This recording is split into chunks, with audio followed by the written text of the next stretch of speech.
The content on the Unitales channel is protected by copyright. Unauthorized use may result in legal liability. I have always believed that I lived my life correctly. I did not make mistakes that break fates, did not lose my head over money or women, did not betray friends. I was loyal to my family, my country, myself. And what in the end? My name is Nicholas Grayson, a retired colonel. I spent my life in hot spots, pulling people out of captivity, solving problems that ordinary people couldn't even dream of in their sleep. I'm not bragging, just used to facing the facts. Now I'm 55, a pension, a peaceful life in a small town, working as the chief engineer at a factory. No fuss, no risk, just home, family, and my sons, Sam and Danny. Both were born while I was still serving, but I tried to give them what I was deprived of in childhood: stability. They knew they had a father, that he was always there, that he would protect them if needed. Sam, older by 5 minutes, was always more serious than his brother. He thought before he spoke, did not get into conflicts. He resembled me in my youth, strong, focused, restrained. He loved to read, was fascinated by history, and sometimes asked me about my service. I told him, but not everything. There are things better left unknown. Danny was different. Emotional, impulsive, he flared up quickly and cooled down just as fast. He was always drawn to his mother. If Sam tried to understand this world, Danny simply lived in it, accepting everything as it is. And of course, Evelyn. We married young. She was beautiful, had character, knew what she wanted. I loved her, truly. Over the years of marriage, we had arguments, but we always found our way back to each other. Or at least it seems so to me. Last year, everything changed. At first, I didn't pay attention. Evelyn started to take more care of her appearance. New dresses, hairstyles, makeup. I joked, well, a woman wants to be beautiful, so what? Let her indulge herself. Then came the endless errands, advanced training courses, seminars, night shifts. And then I saw her look. Women don't leave all at once. They leave long before they close the door behind them. I just didn't know yet that this door would slam in my face. I wasn't a fool. I saw how women look at men they want, and how they look at those they have fallen out of love with. Evelyn's look had changed. When I came home from work, she didn't hurry to meet me, didn't look at me the way she used to. She didn't even ask how my day was. Just a dry, "Have you eaten?" That's all. There was no longer curiosity or warmth in her eyes. Little things are the most irritating. I noticed how she hid her phone when I entered the room, how she laughed at messages she read during dinner while I sat across from her, how she spent more time in the bathroom putting on makeup before a damn trip to the grocery store. But I kept quiet until that night. The call came at 10 in the evening. "Nick, can you pick me up?" Evelyn's voice sounded tired, but I detected something else in it. Irritation, as if asking me was a favor. I wanted to ask, "Why can't you take a taxi?" But I remained silent. "Where are you?" "The Black Fox. You know, it's out of town. It'll be there in 15 minutes. I grabbed my jacket and left. The Black Fox was an upscale restaurant with a nightclub. One of those places where the wealthy go to drink expensive wine and feel important. I had been there a couple of times when I worked in the Army with affluent clients. For the first time in a long time, I felt something unpleasant tightening in my chest. What was she even doing in such a place? After passing the gates, I parked nearby, got out of the car, put on my hood. It was cool outside, but there was a cloud of cigarette smoke in front of the entrance. Several people stood by the exit, some smoking, some laughing, some kissing in the dark. I spotted Evelyn almost immediately. She stood by a column about 5 meters from the entrance, arms crossed over her chest, her gaze tense. In a short black dress, with perfect hair, impeccable makeup. She looked stunning, and not at all like a woman who had just gone out for a drink with colleagues. I had not yet stepped toward her when he appeared. The guy, staggering, tumbled out of the club's doors. Huge, with a swollen face and beefy hands. He barely kept on his feet, but there was too much awareness in his eyes for a drunk. He saw me, smiled, wobbled but took a step forward. Hey, buddy." I did not respond, but he did not stop. Approach closer. Are you, by any chance, the husband of this beauty?" He nodded towards Evelyn. I remained silent. "Well, then I feel sorry for you, buddy." He smirked, his eyes drunkenly fluttering. Your wife is a whore. She's not worth your time or worries. The world froze. I felt something predatory cold snap in my head. My right fist flew on its own. A muffled thud. The guy jerked back, stumbled, fell right onto the dirty asphalt. You, he rasped, holding his nose. He sobered up quickly. I saw it in his eyes. I stepped closer. Repeat what you said. He froze, swallowed noisily. I've seen it many times. That moment when fear appears in the eyes. It's all good, man. I just had too much to drink. Get out of here while you can still walk. He got up and, without looking back, shuffled away. I turned to Evelyn. What the hell? She rolled her eyes like an annoyed girl. Oh my God, Nick. Are you serious? You just look like a savage. He's just some drunk idiot. I clenched my teeth. And now we're going home. She rolled her eyes again, but walked to the car. I didn't say another word, but inside, something had already started to crumble. Evelyn got into the car, slamming the door harder than necessary. I didn't pay attention. Not yet. We drove in silence. I felt the tension in the air, but didn't rush to speak. I waited for what she would say. Have you always been like this? Suddenly came from her side. Like what? So crude, primitive. Do you even realize how it looked? I remained silent, looking at the road. You hit a man, Nick. In public. Right in front of the club. What the hell? He called you a whore. So what? I don't care who says what. But you, what the hell, behave like some Neanderthal? I gripped the steering wheel a bit tighter.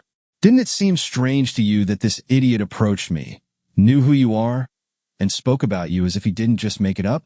She snorted. You're starting to get paranoid. It's just a drunk idiot who overheard someone's conversations. Idiots are everywhere. Maybe. She rolled her eyes and turned away to the window. Damn, you're really becoming unbearable. I didn't respond. When we pulled up to the house, she immediately got out of the car and walked into the house without waiting for me. A few days later, I started to notice new things. She increasingly left the room when talking on the phone, or she typed messages, tilting the screen down. Her shifts at the hospital got longer. A couple of times she came home late, claiming she got stuck at a night meeting. Once I entered the bathroom when she was drying her hair. Her dress was on the chair, expensive, black fabric with lace. I picked it up. There was a faint smell of men's cologne on the fabric. I didn't ask. Not yet. But the next day, at breakfast, an idea came to me. I'm going away for a week to the guys. She looked up from her coffee cup. What? Remember Johnson and Rick? They invited me to their country house. We'll gather the whole group, have a sauna barbecue. Relax. She put her cup down on the table. I expected anything but a smile.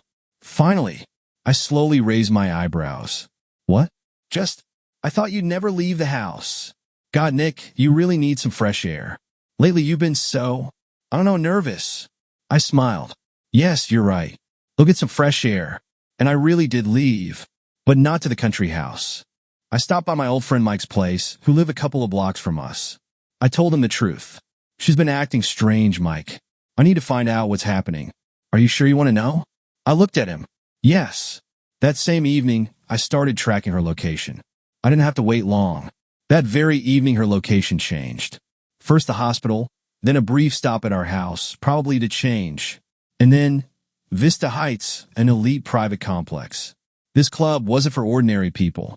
Gated community, pools, saunas, restaurants, security at the entrance. Entry only for members and their guests. I parked nearby, put on a baseball cap, and walked to the entrance. Good evening, sir. Is your name on the list? Two well-trained security guards in black suits blocked my way. My wife is already inside. I want to surprise her. Sorry, but we can't let you in without an invitation. They looked at me with a slight smirk, as if dealing with a jealous husband wasn't new to them. I could have tried to force my way through, but I wasn't about to make a scene.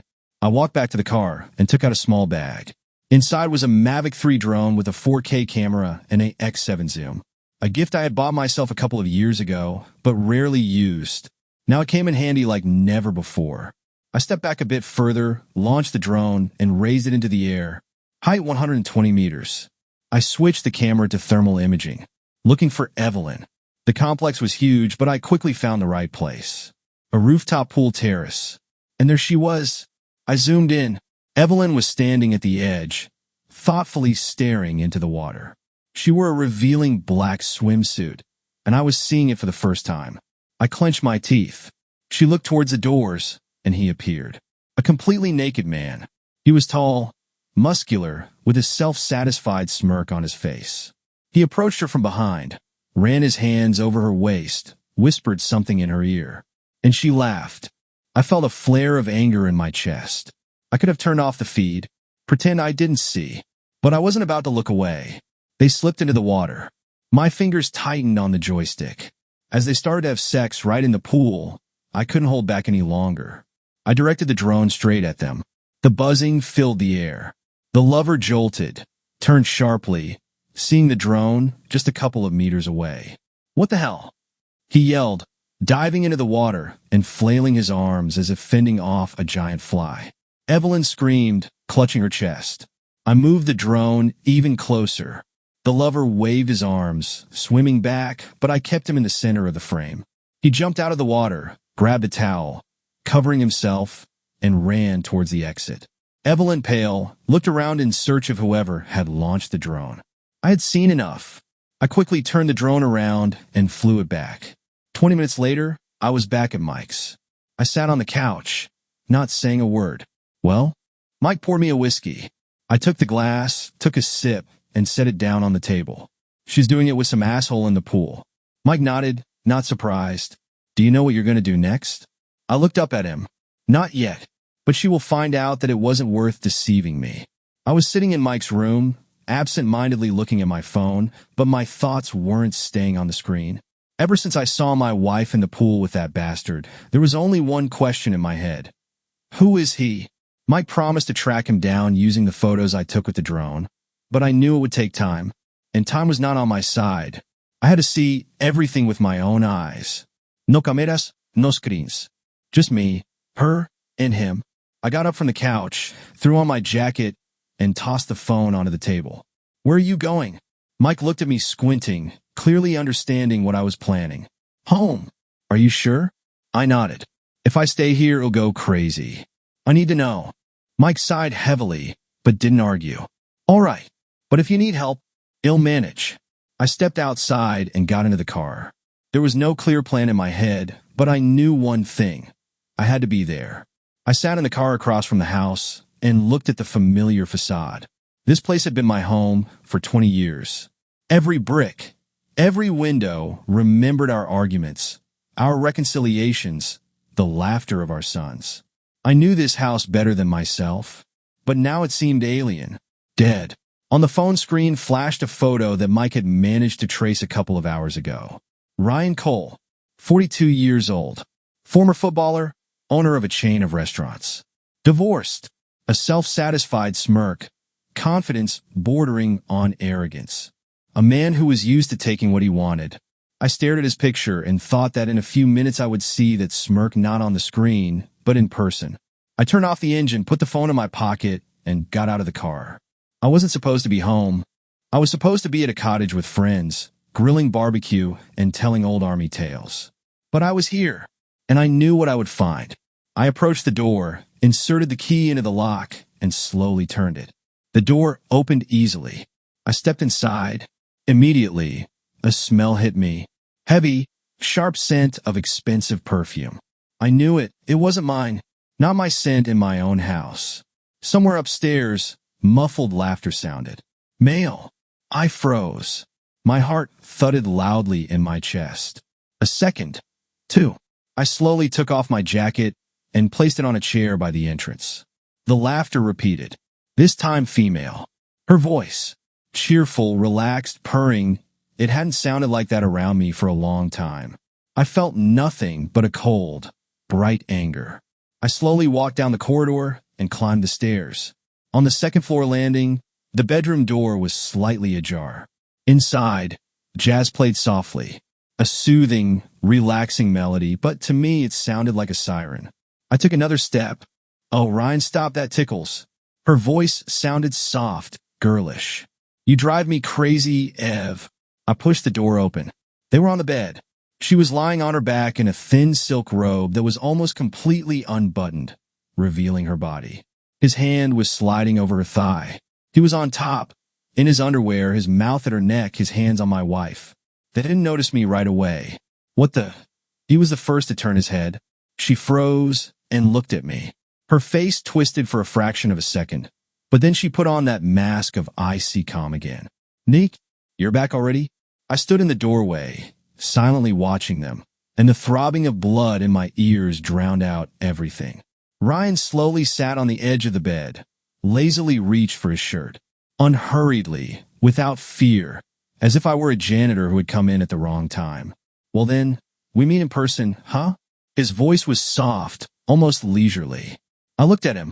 I knew that if I took one more step forward, I would break his jaw, maybe his neck. Are you looking for something, Nick? Evelyn's voice sounded calm, but it was tinged with contempt. I shifted my gaze to her. Aren't you even going to try to justify yourself?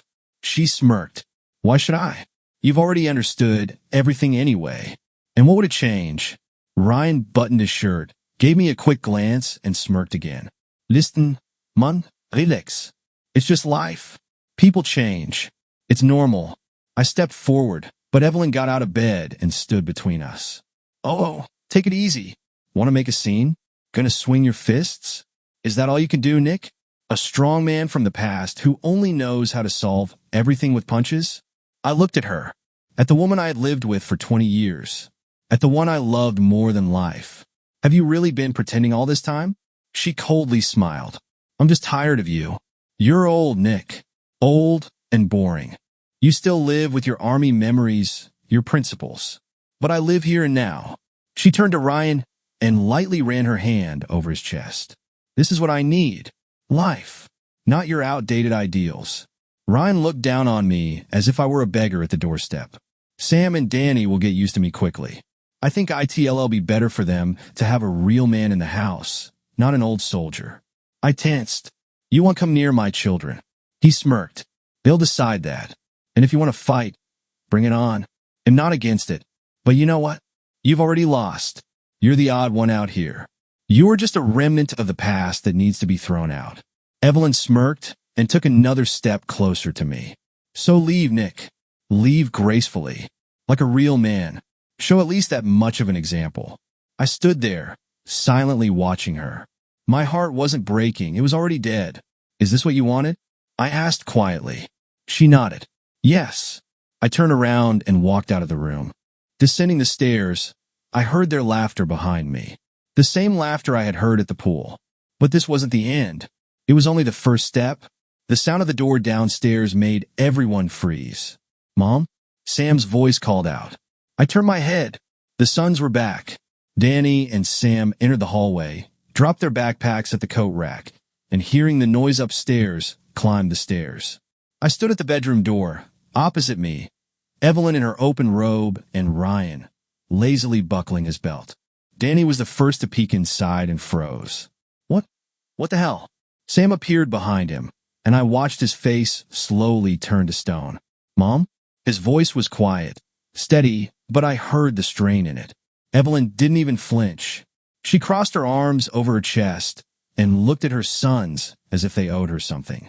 You've come at a bad time, boys. Danny shifted his gaze from her to Ryan, then to me. What the fuck is going on here? Ryan smirked, sat on the edge of the bed, leaned back on his elbows, and with a brazen smile looked at them. Oh, boys, you're back already? How timely. Sam clenched his fists. Who the hell are you? Ryan sighed theatrically. Well, since the whole family is here, I guess it's time to introduce myself. He stood up and smiled broadly. My name is Ryan Cole. I'm your mom's new man. Sam stepped forward aggressively, but I managed to grab his shoulder. What are you talking about? His voice cracked, and I could tell he was furious. Ryan raised his hands as if surrendering. Hey, easy, champ. It's not my fault that your old man turned out to be, well, let's just say, not the right man for your mom. Danny turned pale. Mom, is this true? Evelyn, calmly finishing her wine, placed her glass on the nightstand. Yes, son. You're joking. No. She looked at him with a cold smirk. I don't want to live with your father anymore. He's dragging me down.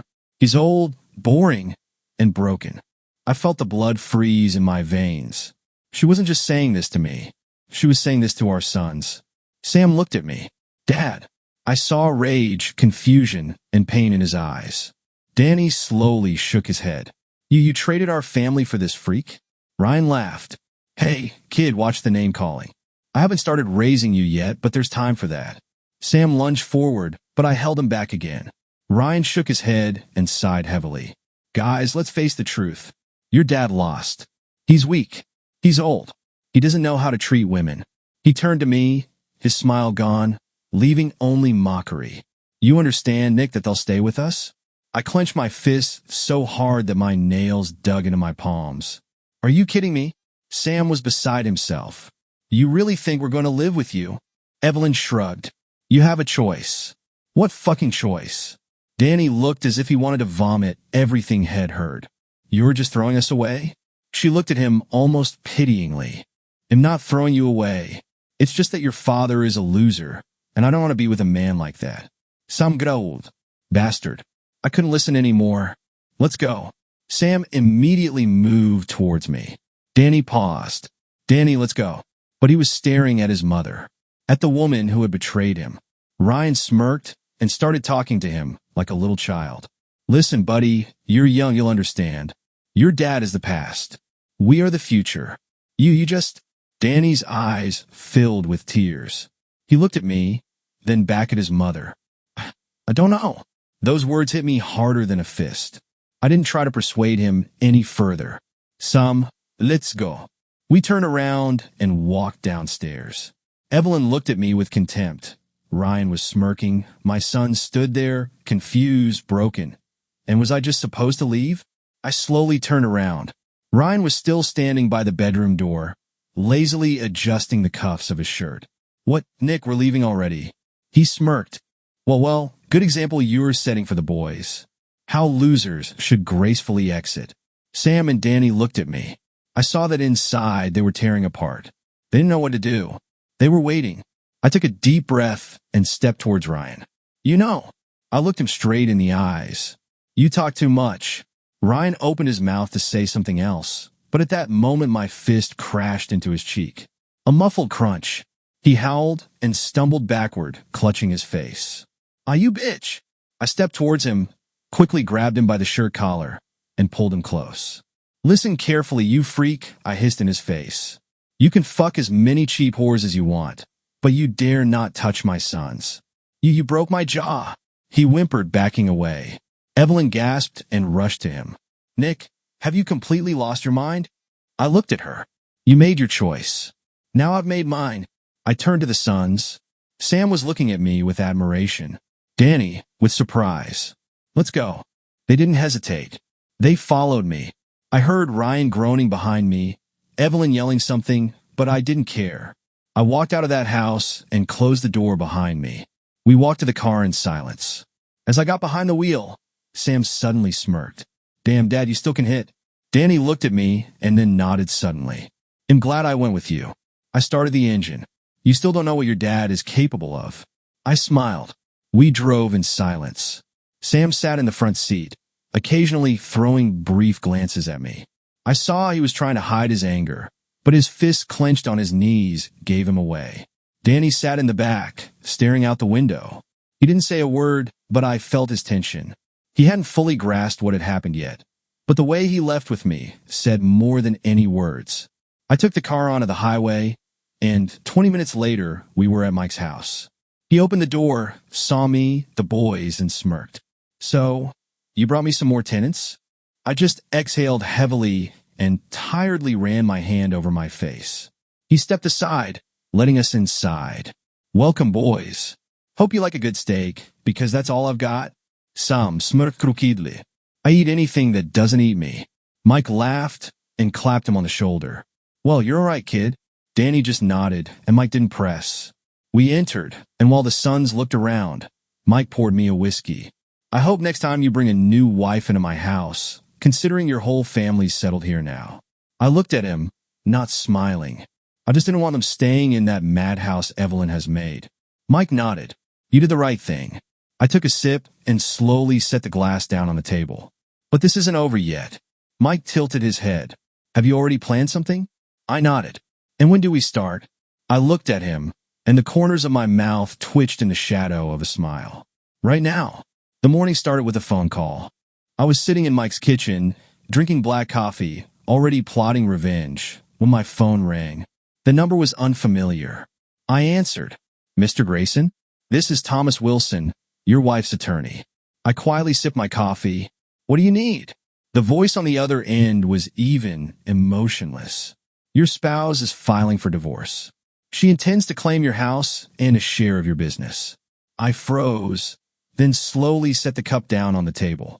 She wants to take my business? Yes, as it was acquired during the marriage. She is entitled to part of the assets. I smirked. That business was passed down to me from my father. It's a family business. Legally, Mr. Grayson, that does not matter. I remained silent. Also, the attorney continued. Your wife insists that the house remain hers. I smirked. Well, how convenient. You can discuss the terms of the property division. We can meet and settle everything amicably. Of course, of course. I paused. And what about the sons? There was a silence. I beg your pardon? The sons, Wilson. Is she filing for custody? Do they fit into her new family? No. I slowly exhaled. So, she's interested in the business. Interested in the house. But the children? She has not expressed any intention to seek custody. I laughed. Unsurprising. I heard the lawyer clear his throat. Mr. Grayson, my job, I know what your job is. I leaned forward, gripping the phone tightly. Tell your client that we'll be talking again. I hung up the phone.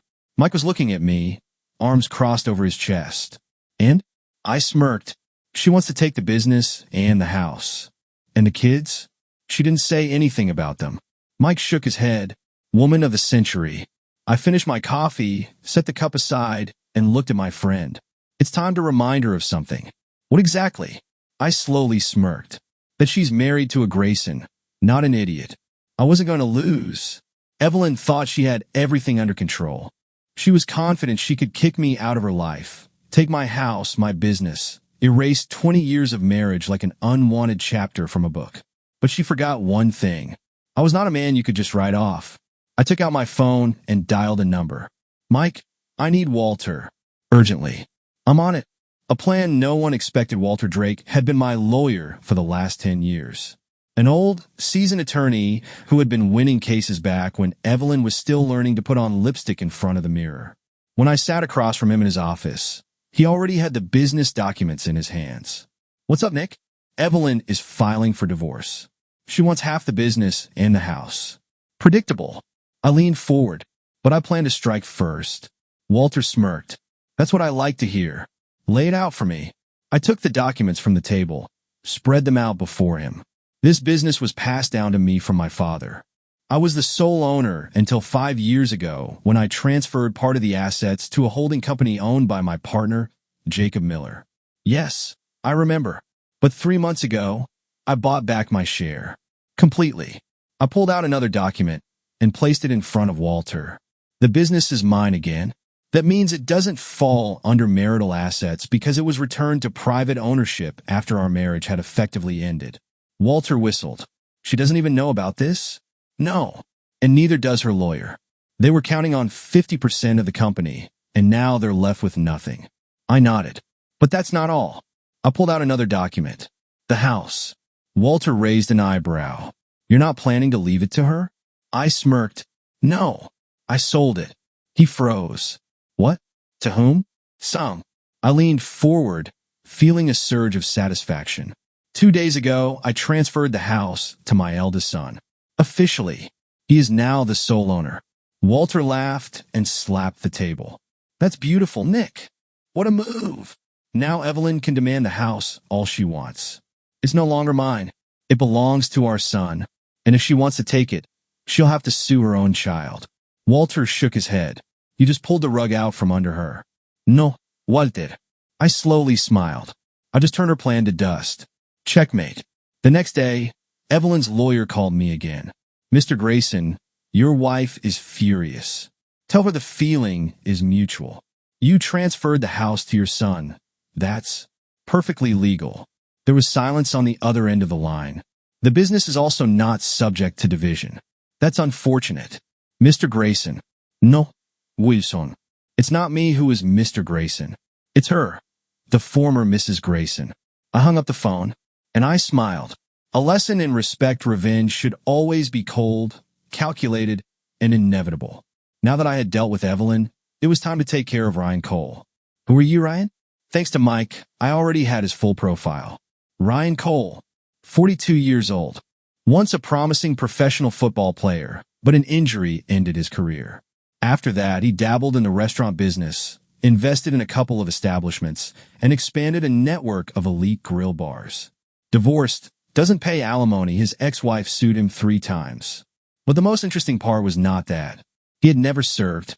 Though he loved to claim he was a former Special Forces operative, spinning tales of going through hell, losing comrades. People who have really been through such things don't boast about it in bars. I found several interviews where he posed as a veteran, where he said he served and knew what war is. I couldn't stand such bastards, especially when they dared to demean real veterans. Welcome to the Army. Son of a bitch, I knew what to do. Mike helped me arrange a little tour for our dear Ryan. We had a group of acquaintances who were former Marines, guys who had genuinely been through hell. Those who didn't talk about the war in interviews, they just lived with it in their heads. We knew Ryan would be at his restaurant, and that's exactly where we went one evening, just before closing. We didn't hide, just walked in like regular customers. Ryan was sitting in the VIP area, drinking whiskey with some friends. When he saw me, his smirk evaporated. I walked up to him and leaned in. Get up. Are you out of your mind? He straightened up, trying to look confident, but I saw fear in his eyes. I took his glass from the table, sniffed the whiskey, and slowly poured it onto the floor. I said, get up. Go to hell. One of the Marines stepped forward and grabbed Ryan by the collar, yanking him out of the chair. Ryan screamed, Hey, what the hell? I slapped his shoulder and smirked. You were Special Forces, Ryan. So, welcome back to the Army. A dive into hell, we shoved him into a van and drove out of the city. He yelled, threatened, said he would sue. Mike just laughed and turned up the music louder. About 40 minutes later, we stopped at a training ground, a former training camp where we sometimes gathered with the guys. Ryan was dragged out of the van and thrown into the mud. What the fuck is going on? He screamed, trying to get up. I stepped closer and crouched next to him. You like to lie about serving, right? About war? About the Army? He froze. What? I nodded at the Marines standing behind me. Meet them. These are people who actually fought. Unlike you. One of the Marines kicked mud close to Ryan's face. He flinched and covered his head with his hands. Hey guys, easy. I was just telling stories. It's marketing. People like to hear about heroes. I slowly shook my head. No, Ryan. It's called disrespect. I grabbed him by the collar and jerked him up, forcing him to look into my eyes. And today you'll learn what it means to be a soldier. The real lesson, we made him run with sandbags, scream, sir, yes, sir, do push-ups in the mud, crawl under barbed wire. Every time he tried to give up, we threw him back into the mud. You wanted to be a soldier? You wanted to say you went through hell? I didn't mean this. I was just attracting customers. Really? Well, you're not leaving here until you earn it. They handed him a shovel. Did. What? Did. Or well, bury you ourselves. He sobbed. Real soldiers don't break. This bastard broke in 2 hours. I approached him when he could no longer speak, just heavily breathing in the mud. I crouched next to him. Listen to me, Ryan. Remember every word. He raised his tear-streaked, muddy eyes to me. If you ever again claim you fought, served, that you are a hero, I will find you. I grabbed his chin, forcing him to look into my eyes. I will find you. And next time, there will be no play acting of military training. He nodded, choking on his sobs. I released my grip, stood up, and turned around. Take him home. The next morning, I was sitting at Mike's, drinking coffee, when the news showed Ryan's restaurant. Restaurant chain owner Ryan Cole has been caught up in a scandal following exposure. It has been revealed that he never served in the military, despite claims and interviews. Veteran organizations are demanding his exclusion from all events, and a boycott of his establishments has been initiated. I smirked. Mike approached, placed another cup of coffee in front of me. Are you satisfied? I took a sip and looked at the screen. Not quite. Mike smirked. What's next? I set the cup down on the table and looked at him. Now, Evelyn. Endgame for Evelyn Ryan was destroyed. After that night, he vanished. Deleted his social media, closed his restaurants, didn't appear in public. I knew he would not forget that lesson. And now he definitely wouldn't be telling any more stories about service. But that was just the first phase. Now it was time to finish things with Evelyn. I didn't just want to take her money or publicly humiliate her. I wanted to make her destroy herself. Meeting the which Evelyn's lawyer called me again. This time his voice sounded angry. Mr. Grayson, your ex-wife demands a personal meeting. I smirked. Really? She wanted to take everything from me recently, and now she wants to talk? She's unhappy with how you handled the business and the house. Tell her I don't care. But if she wants to see me, let her set the time and place. A restaurant. Her territory. My rules. Evelyn chose an upscale restaurant downtown. I arrived on time. She was already waiting at a table. She looked different. Nervous. Angry. But still trying to maintain the mask of a confident bitch. I sat across from her. Well, what did you want to talk about? She took a sip of wine, then set the glass down. You destroyed everything. No, you did that yourself. She clenched her teeth. You think you've won? You think you took everything from me? I smirked. You gave it all to me yourself. She glared at me. I will make you pay. I leaned in closer. With what? Lawsuits? Dirty rumors? You know what's funny, Evelyn? She pursed her lips, but remained silent. I continued. Everyone knows who you are. They know how you tried to take the business. They know how you abandoned your children. They hate you not because I wanted it, but because you sold yourself out. Her hand trembled on the table. Have you always been like this? A cold-hearted bastard? No, Evelyn. I stood up from the table, grabbed my jacket from the chair. You made me this way. I looked at her one last time, and now you have to live with it. She wanted to say something, but I had already turned around and left. That was her end. 2 months passed. The house was no longer mine. The business was completely secure. The sons were with me. Ryan had disappeared, and Evelyn was left with nothing. I sat on Mike's porch, drinking coffee and watching the news on my phone. Evelyn Grayson is officially declared bankrupt after an unsuccessful legal battle. The ex-wife of the owner of G Corp failed to prove her rights to the company and lost all claims to the property. I smirked. She thought she could take everything from me, but now she had nothing left. She lost the house, lost the business, lost her children. Her last message was brief. You destroyed me. I didn't respond. She did it to herself. Sam and Danny sat next to me, preparing steaks for the grill. So, Mom is really left with nothing? Danny asked, not looking up. I nodded. Yes. Sam shook his head. You know, Dad, when it all started, I thought it was just a divorce. Something normal like what happens to other people. He looked at me. But now I realize she just betrayed us. I didn't respond right away. Then I said, sometimes it's better to lose something than to live in a lie. Danny nodded. You were right to take us away from there. I don't want to see her anymore. I looked at him. Are you sure? He pondered. Maybe someday, but not now. Sam smirked. I wouldn't be surprised if she ends up waitressing in some diner in a month. I shrugged. That's no longer our problem. I no longer thought about the past. I knew life goes on. I knew there was still much good ahead. And I knew one thing. No one would dare take away what I love ever again.